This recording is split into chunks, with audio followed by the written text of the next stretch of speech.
하나님이 받으시는 예배라는 제목으로 함께 말씀을 나누고자 합니다. 어느 마을에 큰 부자가 살았습니다. 그는요, 돈을 벌기 위해서 온갖 수단과 방법을 가리지 않고 돈을 모았습니다. 그리고 주변 사람들에게 그가 가진 부에 비하여서 너무나도 인색하다는 그런 소문이 자자했던 사람입니다. 그런데 어느 날 이 부자가 중풍병에 걸려 자리에 눕게 되었습니다. 죽음을 가까우니까 그 사람들이 자신을 어떻게 평가할지 궁금해지는 거예요. 그래서 꾀를 내었습니다. 죽은 척하고 자기는 병풍 뒤에 누워있고 앞에는 장례를 치르는 것이에요. 장례가 시작되고 많은 사람이 찾아왔습니다. 부자는 이제 사람들이 그래도 나를 슬퍼해 주겠지, 나의 죽음에 대해서 애도하겠지, 그렇게 기대하고 있었습니다. 하지만 그들에게 들려오는 이야기는 부자의 예상과는 달랐습니다. 이런 이야기가 들리는 것입니다. 저렇게 악착같이 모은 돈 이제 다 남의 것이 되겠군. 또 어떤 사람은 그 사람한테 돈 빌렸다가 집까지 빼앗긴 사람이 얼마나 많은데, 또 어떤 사람은 살아있을 때 베푼 것이 하나도 없는데 누가 울어주겠어? 그 사람을 위해서 누가 울어주겠어? 부자는 그 얘기를 듣고 충격을 받았습니다. 자기가 평생 온 힘을 다하여 모았던 이 부와 이 명예가 아무런 의미가 없다라는 것을 깨달았습니다. 여러분, 이 이야기는요, 살면서 우리의 인생의 가치를 무엇에 두어야 하는지 교훈하는 이야기입니다. 그러나 저는 좀 더 다르게 이 이야기를 바라보기로 했습니다. 어떤 것이냐? 저 부자를 보세요. 장례식, 제사상이죠. 그 앞에서 아무리 사람들이 슬퍼하는 척해도 속마음은 아닌 사람들이 있겠구나 하는 생각이에요. 제사상에 아무리 엎드려도 그 속마음은 딴 생각을 품은 사람들이 많이 있겠구나 하는 생각이에요. 여러분, 오늘 말씀이 그런 사람의 이중성에 대해서 말해주고 있습니다. 유다 백성들은요, 하나님께 제사 드리는 일을 참으로 열심으로 행하였던 사람들이 바로 이 유다 백성, 이스라엘 백성들이었습니다. 하지만 오늘 이사야 선지자를 통해서 하시는 말씀은 그런 제사는 드리지 말라라는 거예요. 열심으로 제사를 드렸는데 이사야 선지자를 통해서 하나님은 그런 제사 드리지 마, 나 받기도 싫어, 그렇게 말씀하시는 거예요. 재물을 기뻐하지 않는다라고 말씀하십니다. 우리 1장 11절을 한번 보겠습니다. 이사야서 1장 11절 같이 읽어보겠습니다. 시작. 여호와께서 말씀하시되 너희의 무수한 재물이 내게 무엇이 유익하뇨? 나는 수양의 번제와 살찐 짐승의 기름에 배불렀고 나는 숫송아지나 어린 양의 수염소의 피를 기뻐하지 아니하노라. 하나님께서 뭐라고 말씀하십니까? 무수한 재물이 내게 아무 유익이 없다, 소용이 없다. 그리고 또 뭐라고 말씀하십니까? 숫송아지나 어린 양의 순염소의 피를 기뻐하지 않는다라고 말씀하시는 거예요. 즉, 하나님께서는 이 이스라엘이 형식적으로 드리는 그 제사에 대하여 필요 없다, 집어쳐라, 그렇게 말씀하시는 거예요. 여러분, 원래 이 제사 제도는 하나님께서 제정하신 것입니다. 이렇게 제사를 드려라, 하나님께서 받으시겠다고 하신 거예요. 그래서 이스라엘 백성들에게 지키게 하였어요. 그런데 하나님께서 오늘 말씀 뭐예요? 기뻐하지 않는다라는 거예요. 아니, 하나님께서 제사 제도를 만드셔 놓고 이스라엘 백성들이 오늘 보니까 살찐 짐승, 여러분, 이스라엘이 부패하실 때는 살찐 짐승이 아니고 흠 있는 짐승, 삐짝 마른 짐승이나 제사를 드렸는데 오늘 보니까 살찐 짐승, 특상품으로 하나님께 제사를 드리는데, 좋은 것으로 하나님께 제사를 드리는데 하나님께서 뭐라고 해요? 기뻐하지 않는다고 하십니다. 왜 그럴까요? 왜 하나님께서 기뻐하지 않는다고 하실까요?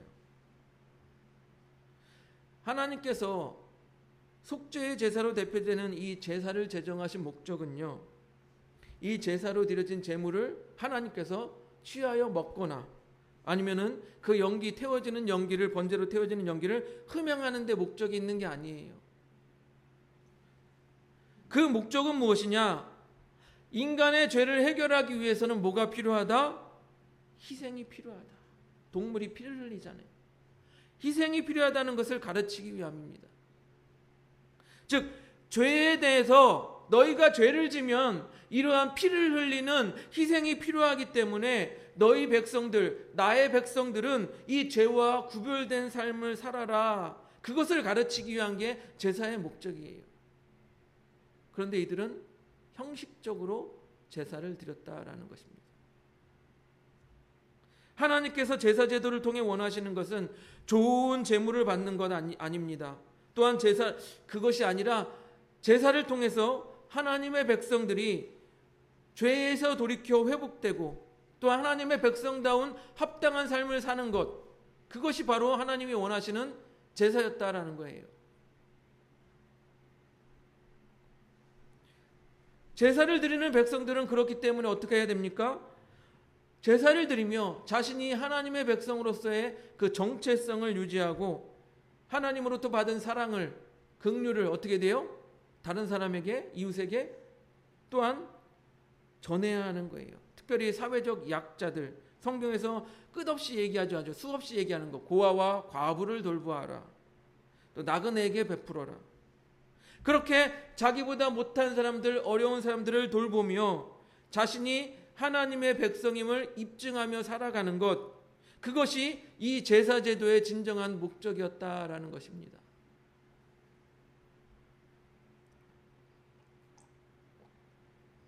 그런데 이스라엘 백성들은 이 제사제도의 본질을 망각하고 형식적으로만 제사를 드렸던 거예요. 심지어는 더 나아가서 어떻게 했냐면 제사를 드리면서 자신의 죄를 합리화하는 수단으로 악용했다라는 것입니다. 다시 말씀드리면 뭐냐면, 야, 우리 제사를 드렸으니까 죄 용서함 받았어. 괜찮아. 우리 이제 악행이 모두 보상되었어. 괜찮아. 이렇게 생각하는 거예요. 예를 들면 이런 거예요. 더 간단하게 예를 들면, 야, 우리 밖에서 죄 지었지? 오늘 제사 지냈으니까 다 용서받았어. 끝이야. 괜찮아. 이렇게 생각하는 거예요. 그것을 우리 예배에 한번 적용해 보겠습니다. 여러분, 우리가 세상에서 큰 죄를 지었어요. 그런데 교회에 나와서 예배 드리고 나서 나 예배 드리면서 회개했어. 그러니까 나 괜찮아. 그래서 또 나가서 또 똑같은 죄를 짓는다고 한번 생각해 보시기 바랍니다.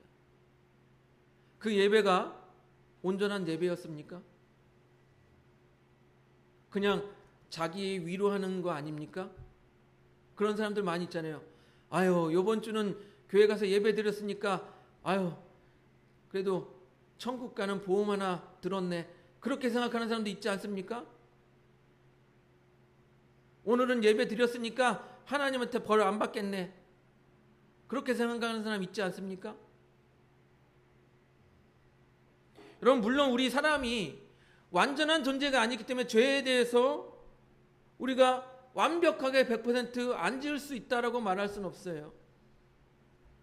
그렇지만 온전한 예배를 통하여서 하나님의 임재를 경험하고 말씀이 우리 안에 거하면 그 죄를 회개하게 되는 거예요. 내가 가졌던 죄를 말씀에 비추어서 회개하게 되는 거예요. 그러면 죄에서 멀어지고 죄를 끊어내야 하는 것이 온전한 예배자의 자세라는 것입니다.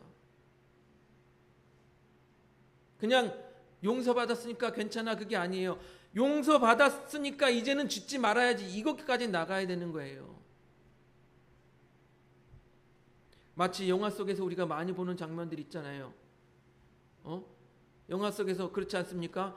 밖에서는 온갖 범죄를 저지른 범죄 조직과 연관되어 있고 사람을 죽이고 협박하고 그런 사람이 교회 안에서 열심히 기도하고 예배드리는 그런 장면, 영화에서 많이 나오잖아요. 우리가 그런 삶을 살고 있지 않은지 한번 생각해 볼 문제입니다. 아니면 샤머니즘과 같이 귀신, 영적 존재를 분노하게 했으니, 우리 뭐 TV 보면 많이 나오잖아요. 야, 귀신을 분노하게 했어. 제사 지내야 돼. 굿해야 돼. 귀신에게 굿하는 거 제사 아닙니까? 제사. 제가 전에 말씀드렸잖아요. 굿당에 가면 소 잡고 돼지 잡고 각 뜨고 해서 귀신을 달래는 거예요. 귀신에게 제물을 바쳐서 달래고, 야, 우리 이제 무탈하겠지. 그것과 뭔 차이가 있냐 말이에요. 우리가 교회 나와서 하나님께 예배 드렸으니까 이제 괜찮겠지. 이 귀신한테 드리는 것과 뭔 차이인가요? 무슨 차이냐 말이에요. 여러분, 성경을 보면, 그리고 대부분의 이방 종교에서는요, 분노한 신, 우리 신화 같은 것을 봐도 그렇습니다. 분노한 신에게 어떻게 합니까? 제물을 바쳐요. 그러면 신이 어떻게 해요? 분노를 가라앉히고 잠잠하게 됩니다. 그게 뭐예요? 우리 하나님이 그런 분이에요?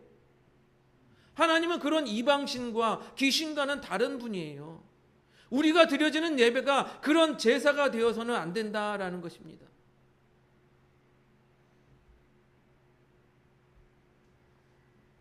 범죄를 저지르고 그것을 합리화하기 위해서, 혹은 하나님의 그 분노를 잠재우기 위하여 제물을 드리는 것, 하나님은 그런 걸 기뻐하지도 않고 받지도 않으십니다. 오늘 이스라엘 백성들이 그렇게 했는데 하나님께서 뭐라고 했습니까? 기뻐하지 않는다라고 하십니다. 하나님께서 원하시는 건 뭐예요? 제사를 통해서, 곧 예배를 통해서 우리의 삶이 하루하루 변화되는 것을 원하시는 거예요. 로마서 12장 1절을 보면 잘 말하고 있습니다. 넘겨줘 보세요. 로마서 12장 1절 같이 한번 읽어보겠습니다. 시작. 그러므로 형제들아, 내가 하나님의 모든 자비하심으로 너희를 권하노니 너희 몸을 하나님이 기뻐하시는 거룩한 산 제물로 드리라. 이는 너희가 드릴 영적 예배니라. 우리 몸이 하나님의 제물이 되어야 돼요. 하나님께 드려지는 제물. 우리가 거룩한 삶을 통하여서, 변화된 삶을 통하여서 날마다 하나님께 드려지는 예배가 되어야 되는 거예요. 우리 삶 자체가 예배가 되어야 되는 거예요. 그렇기 때문에 삶이 변하지 않는 이 제사와 제물에 대해서 오늘 본문에서 뭐라고 말합니까? 제물이 내게 무익하다. 수염새의 피를 기뻐하지 않는다라고 말하고 있는 것입니다. 또한 아무리 예배를 안 빠지고, 여러분 어떤 분들은 예배를 하나도 안 빠지고 잘 드리는 사람들이 있잖아요.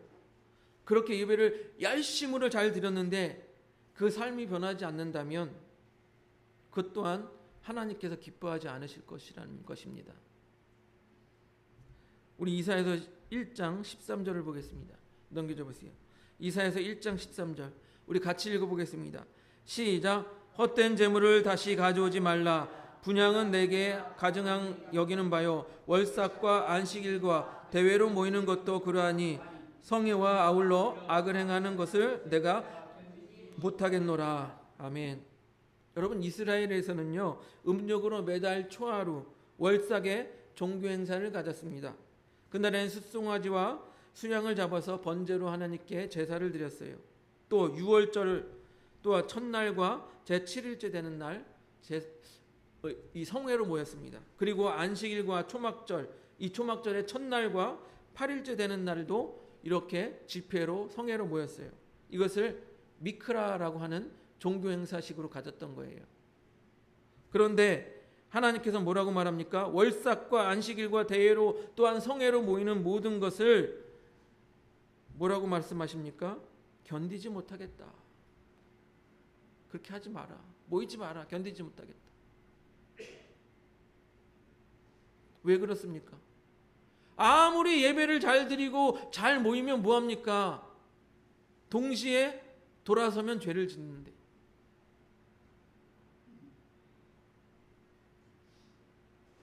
하나님께서 뭐라고 말하죠?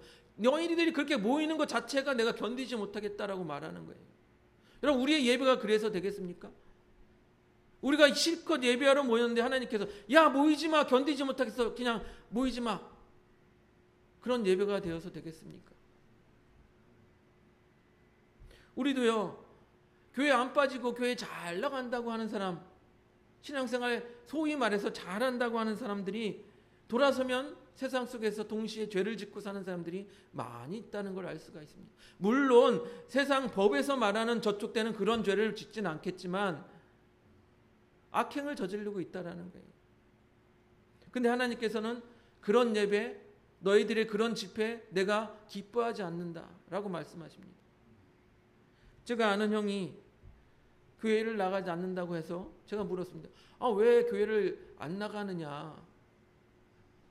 그런데 직장 때문에 이사 가서 큰 교회를 나갔더니 그 교회에 직장에서 자기를 가장 잘 괴롭히는 그 부장이 장로로 있다라는 거예요. 그래서 가기 싫다라는 거예요. 난 교회 안 나간다. 여러분, 우리의 삶이 예배가 돼야 돼요.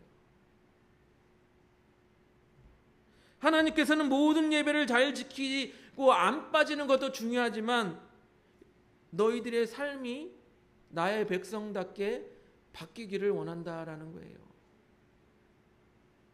우리의 삶이 하나님이 기뻐 받으시는 제물이 되기를 원하신다라는 것입니다. 또한 하나님께서는요, 그렇게 죄로 물든 자들의 기도를 듣지 않는다라고 말씀하십니다. 이사야서 1장 15절을 보겠습니다. 넘겨줘 보세요. 같이 한번 읽어보겠습니다. 시작. 너희가 손을 펼 때 내가 내 눈을 너희에게 가리고 너희가 많이 기도할지라도 내가 듣지 아니하리니 이는 너희의 손에 피가 가득함이라. 하늘을 향하여서 양팔을 들고 손바닥을 쭉 펴서 이렇게 기도하는 거 우리 집회 같은 데서도 많이 하잖아요. 그런데 히브리인들이 전통적으로 기도하는 그 모양이 이렇게 하나님 앞에 기도하는 거예요. 그렇게 기도할지라도 하나님께서 뭐라고 합니까? 듣지 않겠다라고 하십니다. 듣지 않겠다. 그 이유가 무엇입니까? 너희 손에 피가 가득하기 때문이다 라고 말해요. 너희 손에 피가 가득하기 때문이다. 원래요, 솔로몬이 성전을 건축하고 하나님 앞에 제사를 드리 하나님 앞에 기도를 합니다. 하나님, 이 성전에서 우리 하나님의 백성들이 죄를 지었을지라도 성전에서 하나님 앞에 부르짖으면 그 기도를 들어 응답하여 주시옵소서. 그런데 오늘 본문에 뭐라고요? 하나님께서 듣지 않겠다라고 하십니다. 또 우리는 뭐라고 말합니까? 기도 응답받지 못하면 기도가 부족해서 그래. 더 많이 기도해야 돼. 우리는 더 많이 기도해야 된다고 생각합니다. 하지만 말을 많이 해야 기도 응답받는다고 생각하는 것은 잘못된 거예요. 우리 마태복음 6장 7절 한번 볼까요? 넘겨줘 보세요. 마태복음 6장 7절 우리 같이 읽어보겠습니다. 시작. 또 기도할 때 이방인과 같이 중언부언하지 말라. 그들은 말을 많이 하여야 들으실 줄 생각하느니라. 말을 많이 하는 기도가 무조건 하나님께서 들으시는 기도가 아니라는 거예요.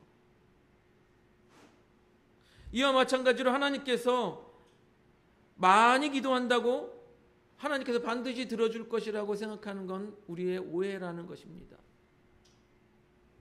하나님께서 기도를 듣지 않는 이유는 아까 우리가 읽었던 말씀, 너희 손에 피가 가득하기 때문이다. 너희 손에 피가 가득하기 때문이다. 이것은 상징적인 표현입니다. 우리 손에 피가 가득하다 무슨 말입니까? 죄로 물들었다라는 거예요. 죄로 물들었다. 사람의 생명을 살인하는 사람들 영화 보면 어떻습니까? 손에 피가 있잖아요. 몸에 피가 묻었잖아요. 죄로 물든 걸 말하는 거예요. 또 타인에게 무고한 해를 가하는 사람도 손에 피를 많이 묻힌 사람입니다. 또 어려운 이웃인데 그들에게 더욱 금전적으로 이렇게 갈취를 해서 힘들게 만드는 사람, 그것도 손에 피를 묻히는 거예요. 또한 사람을 꼬드겨서 범죄하게 만드는 사람, 그 사람도 손에 피를 묻히는 거예요. 이렇게 죄로 인해서 손에 피를 묻힌 사람의 기도는 하나님께서 뭐라고요? 듣지 않겠다라고 말씀하시는 거예요. 그럼 반대로 하나님께서 들으시는 기도는 무엇입니까?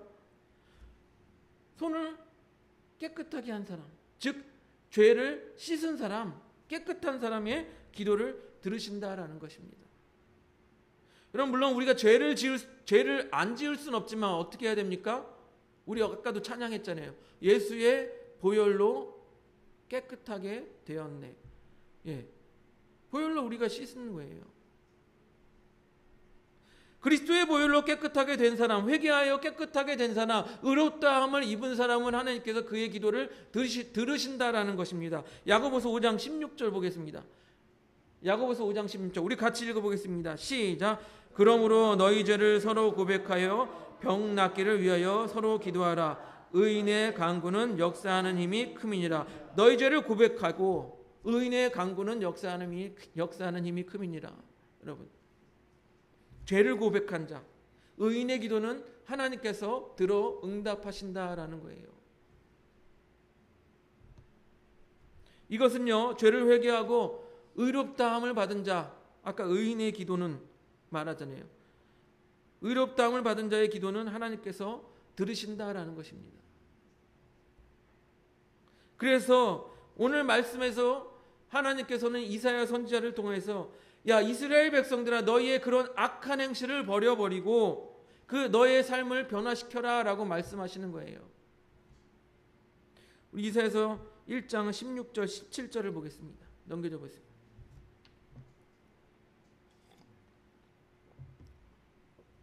같이 읽습니다. 시작. 너희는 스스로 씻어 스스로 깨끗하게 하여 내 목전에서 너희의 악한 행실을 버리며 악행을 그치고 선행을 배우며 정의를 구하며 학대받는 자를 도와주며 고아를 위하여 신원하며 과부를 위하여 변호하라 하셨느니라. 이 말은 이스라엘의 지도층들이 어떠한 죄를 지며 뻔드르르하게 제사를 지냈는지 알 수 있는 장면이에요. 그들은 하나님 앞에 좋은 재물을 가지고 제사를 드렸지만 뒤로는 이렇게 악행을 저지르고 있었다라는 것입니다. 하나님께서는 그들에게 심판을 당장에 명하실 수도 있지만 돌이킬 수 있는 기회를 주시는 거예요. 그래서 뭐라고 말합니까? 스스로 깨끗하게 하여 악한 행실을 버리고 악행을 그치라라고 말씀하시는 거예요. 구체적으로 그들의 악한 행실, 먼저 정의를 구하라라고 말합니다. 정의를 구하라는 것은 정의를 행하지 않았다라는 것이잖아요. 여기서 정의를 구하라는 것은 주로 고위층의 재판을 맡는 재판관들을 말하는 거예요. 야, 재판관들아, 판결을 굳게 하지 마라 라고 말씀하시는 것입니다.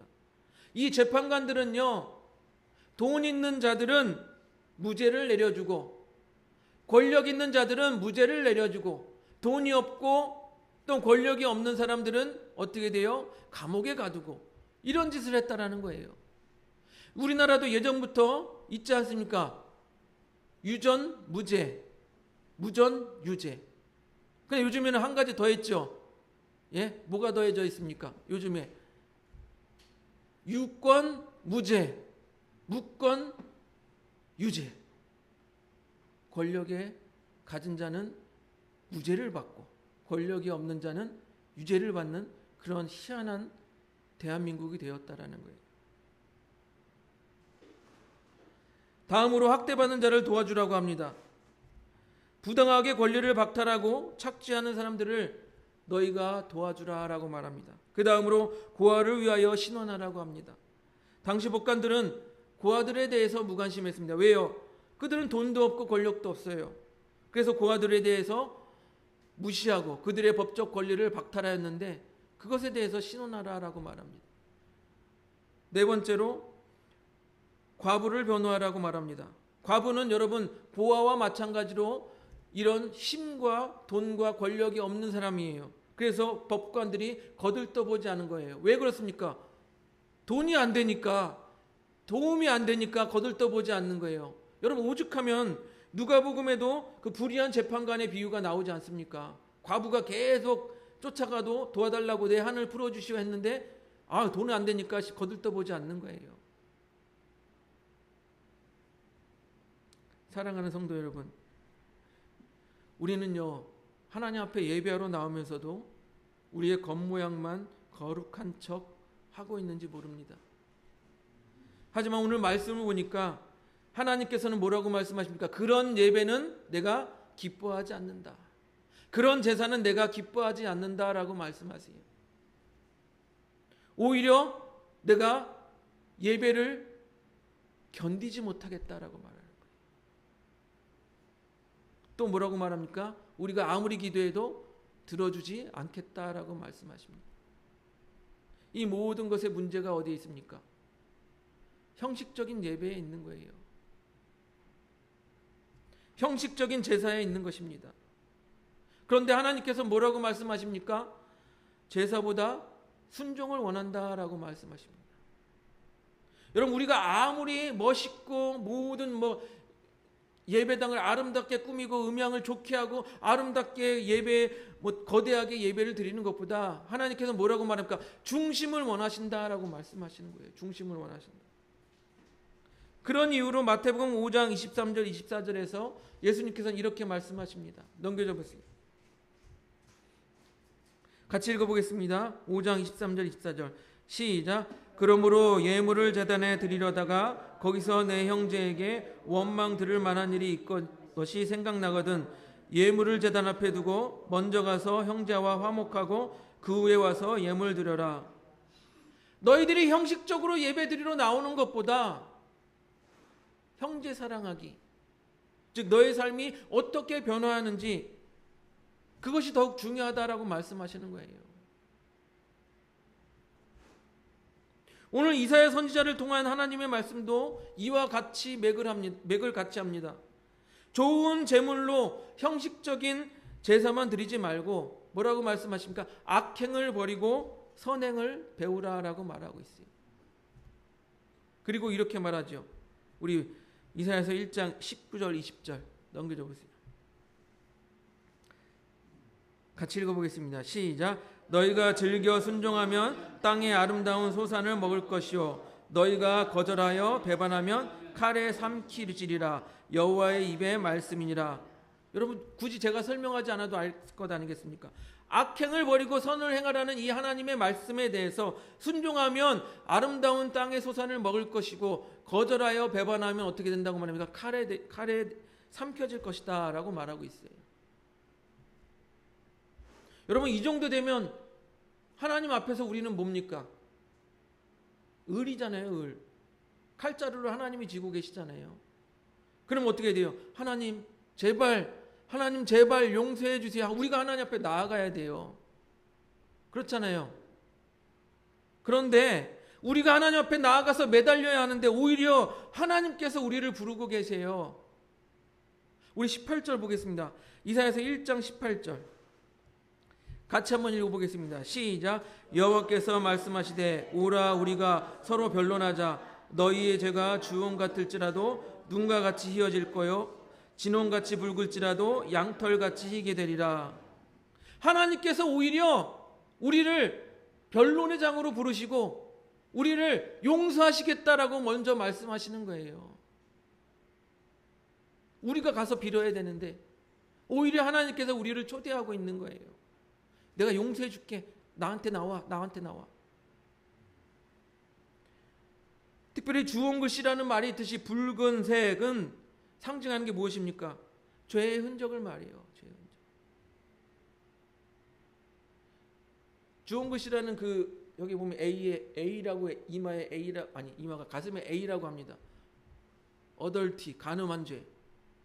평생 그러고 살아야 되는 거예요. 그런데 그것을 어떻게 해요? 깨끗하게 씻어주겠다라고 하십니다. 흔적도 없게. 흰색의 이미지는 죄의 흔적을 하나도 없이 깨끗하게 해주시겠다라는 약속이에요. 우리 사극을 봐도 그렇잖아요. 이마에 죄인이라고 죄라고 쓰잖아요. 사극을 보면 그거 평생 사람들 앞에서 달고 나는 죄인이요 하고 살아야 되는 그것을 깨끗하게 희게 해주겠다라는 거예요. 죄의 흔적을 없게 해주시겠다라는 거예요. 하나님이 우리를 그렇게 초대하는 거예요. 여러분, 우리의 예배가 이런 하나님의 부르심, 하나님의 초대에 우리의 마음과 진심을 다하여 나아가는 그런 예배가 되기를 바랍니다. 우리의 붉은 죄가 사라져서 양털같이 희게 되는, 곧 우리의 삶이 변하여 그 삶이 곧 예배가 되는 그러한 예배자가 되기를 바랍니다. 그렇게 하나님의 기뻐 받으시는 예배를 드리는 우리 하늘봄교회 성도님들이 되시기를 주님의 이름으로 축복드립니다.